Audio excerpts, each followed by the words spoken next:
দুইটা সময়ে তওবা কবুল হয় না। বাদাল গারগারা, মালাকুল মাউত যখন রুহু ধরে টান দেয়, মালাকুল মাউতকে যখন আপনি দেখে ফেলবেন, রুহু ধরে যখন টান দিবে, প্রচন্ড ব্যথায় যখন আপনি চিৎকার করবেন, তখন তওবা করলে আল্লাহ কবুল করবে? তখন তো তওবা করার সময় না, ওই সময় তো মাইর দেওয়ার সময়, ঠিক কি না?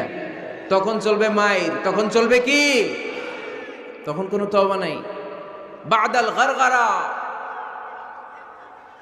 মালাকুল মাউত যখন রুহু ধরে টান দেয়, মুমূর্ষু ব্যক্তির বড্ড কষ্ট হয়। গলা দিয়ে যখন রুহুটা বের হয়, গড়গড় শব্দ হয়, ওই গড়গড়ানির সময় যদি আপনি তওবা করেন, ওই তওবা কবুল হবে না। আরেকটা হচ্ছে বাদা তুলুইশ শামসি মিন মাগরিবিহা, কিয়ামতের আগ দিয়ে প্রতিদিন সকালে সূর্যটা পূর্ব দিক থেকে ওঠে, কিন্তু কিয়ামতের আগ দিয়ে সূর্যটা পশ্চিম দিক থেকে উঠায় দিবে কে?